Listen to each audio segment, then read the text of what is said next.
Hi guys, welcome back again to my YouTube channel. So for today's videos guys, nandito kami ngayon sa 168 Shopping Mall. So may isang pasilyo dito guys na sale siya guys.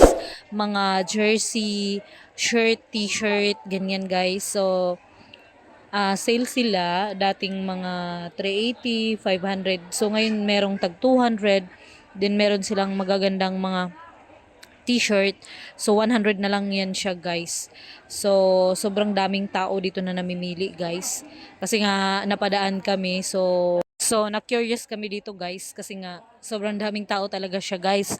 So yan pala, sale talaga siya. So alam naman natin guys dito sa mall, pag ganitong month of December, lalo na magpapasko, so marami talagang namimili dito sa mall. So maraming tao, maraming mga sale. So sinisale na nila yan guys. So yes, marami dito guys na mga mura guys, pang giveaways. So lalo na tong pasilyo na to. So meron lang yung pasilyo na to guys, yung mga t-shirt tsaka short na yun guys, sobrang sale na talaga. So marami nag-wholesale ganyan. Tapos kung gusto niyo naman na iba't ibang mga giveaways, marami din sila guys. So yan, may mga pang ribbon. Yan, marami din sila guys. So talagang na-curious lang ako dyan sa stall na yan kasi sobrang dinumog talaga sila ng tao guys kasi yun na nga, mura siya. Siguro, dati 500 or 380. So, ngayon yung t-shirt nila, sale na lang, 100. So, saan ka pa maka-save ka sa pang-giveaways mo for this coming Christmas. Lalo na ngayon, malapit na magpapasko. So, pagpunta tayo dito sa Divisoria, marami talagang mga sale. Tsaka mga mura pa, di ba? So, maka-save tayo ng malaki guys pag pupunta tayo ng Divisoria, lalo na pag tuwing Pasko, pang giveaways, di ba?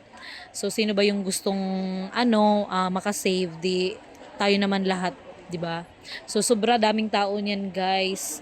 So, na-curious din ako. So, sabi ko, titingnan din natin kung ano ba yung pinagkaguluhan, ano bang mga sale, 'di ba? So, hi guys. Ayan. So, sobrang daming tao talaga diyan, guys. So, yes, actually pauwi na kami niyan. So, nadaanan lang namin tong pasilyo na to na sobrang dinumog siya.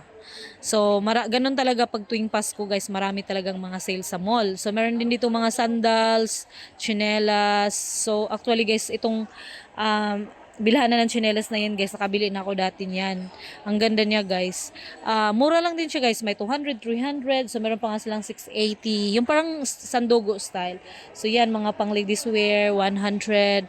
So, yan, dinumog din sila dito sa may Showmex, yan, sa 168 Shopping Mall. So, yes, perfect talaga dito guys, mamimili sa Divisoria. So, sa Divisoria Mall, sa 168 Shopping Mall, so marami kang pagpipilian ng mga mura guys. Pag Christmas guys. So, dito na kayo bibili ng mga pang giveaways guys kasi murang-mura na guys. So, lahat naka-sale siya guys. So, yung lang natin, ang ingatan lang natin, maraming mga sandal din guys ha. Yan, marami mga sandals din. Magaganda yung mga sandals niyan. So, ang ingatan lang natin guys, paalala lang na kailangan mag-ingat lang tayo pag pupunta tayo dito sa may Divisoria. So, meron din sila mga native na mga wallets, bags guys. So, ito guys, mga native na wallet. So, yan, mga native shops. So, nakalagay native shop. So, yes, marami din mga bumibili din guys. Mga buy one take one, ganyan, marami guys. So mga damit, so halo-halo na dito guys, pupunta ka ng Divisoria. Yung mga paninda nila dito guys ay halo-halo na guys. Then asahan natin na tuwing Pasko, so maraming mura dito sa may Divisoria sa 168 Shopping Mall. So yes, magaganda pa yung mga quality ng mga damit dito guys. Sobrang siksikan talaga dito guys, daming tao talaga. So pag uwi namin dito, so tingin-tingin mo na rin kami kasi syempre may pagbibigyan din tayo, ganyan, mga inaanak. So, kailangan ko rin tumingin-tingin. So, yan nga, maraming tao nga. So, hindi ka masyadong makapili ng maayos, guys.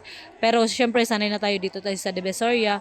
So, yung mga dito, guys, so, mga Lee, mga Frego, so, mga sale din yung mga jacket na yan, guys, dito sa may 168 Shopping Mall. Sale din yan sila guys. So may 200 sila, ganyan.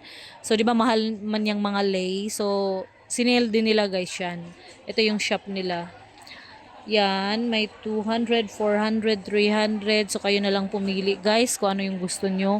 So, maganda pa yung mga quality niyan. Mga jackets, yan. Tapos, yes,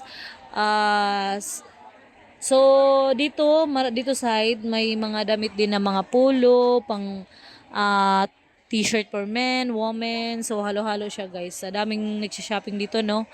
So, syempre, kailangan nating mag-save or mag-shopping tayo. Kasi, syempre, may mga inanak tayo, may pagbibigyan tayo. So, Christmas is time for giving, sharing. Yes. Yes, guys. So, yan ako guys. Tumitingin-tingin din ako sa mga paninda dyan. So, yan. Yung mga pants na yan guys. Sinale na rin yan guys. Dati mahal yan eh. 350. So, ngayon sale na yan. May 150 guys. May yan o. 120 pa nga. Tapos, so, meron din dito guys. Alo-alo na guys. So, meron din tayo, kung gusto niya magpa-print ng mga t-shirt, ganyan guys. Meron din sila dito guys sa 168 Shopping Mall. So, yung trouser na yan guys, mura na rin no, 250. Yan, ito yung store ng pa-printer, yan, ganyan, dyan. Nagpe-print sila ng mga t-shirt dyan, di ba? Pag New Year, so, uso yung mga nagpe-print ng mga t-shirt guys. So, dyan guys, perfect dito sa may sa may 168 yung nagpe-print ng mga t-shirt guys. So maganda guys. So ito yung labas ng 168 guys. Paakyat na kami yan. Pasakay na kami pa uwi. So yes. So paglabas mo sa 168 sobrang dami ding tao guys. Yan siya guys. Ang daming tao. Nakakaloka. So syempre pag dito ka kailangan sanay ka sa mga mas maraming tao no. So marami siyang tao yan guys. May mga tinda na silang mga medyas. Ganyan. So tingin mo na kami dyan sa medyas. Yan. So, yung medyas pala nila guys ay 3 for 100. So, di mura na no, 3 for 100. So, may mga din sila, mga Christmas hats, Santa hats. Yan, oh. Tapos, sa labas pa yan guys, dito guys. Marami din nagtitinda dyan guys. Sa may bangkita, tinatawag nilang bangketa. So, marami dyan. Yan, mga medyas na guys, oh, maganda. Maganda naman din mga quality guys, kahit mga China made, no? Depende naman sa paggamit yan. Kahit ako naman sumusuot ng mga China, so matagal din naman talagang masira, ganun. Siyempre, lahat naman ng bagay nasisira, no? So, nasa pagdadala lang yun or pag-iingat, no? Sa isang bagay. So, yan. Paakyat na kami niyan, guys. Yan. Paakyat na kami dyan. Dito sa may overpass.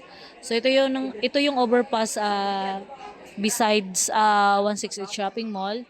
So, para tatawid kami dun sa kabila. So, akyat tayo dito sa may overpass. So, nakita yung mga tao dyan guys. Sobrang dami guys. Kala mo parang langgam no? Yung mga tao dyan. So, yes guys. So, pag nandito ka sa Divisoria guys, kailangan patience lang. Mahabang pasensya mo. Kasi, syempre, mga tao dito minsan, mainit ang ulo, ganyan. Pero, yes, madala lang sa pag-uusap. So, yes guys, dati pala guys, sa may kalsada na yan, dyan, tsaka sa kabilang side yan, nakita nyo, marami na rin nagtitinda dyan guys, sa night, parang night market na rin siya. Kung meron sa Tutuban, meron din dito sa may side na yan guys, oh. Yan, sa recto side na yan, oh. Yan, yung recto na, kahabaan ng recto na yan guys. So, marami na siyang, niyan guys, bago lang yan. Marami na siyang nagtitinda. So, night market na talaga siya dyan guys. So, sobrang daming tao na as in. So, meron na rin silang magagandang parol dyan sa kalsada. Yes, maraming magandang parol na dyan guys. So, maganda na dito, masaya na dito sa Maynila, sa Divisoria. Pag tuwing Pasko guys, ang saya. No? So, yes guys, thank you for watching and see you in my next vlog. Bye! Thank you guys! Forget what they doing, keep on doing.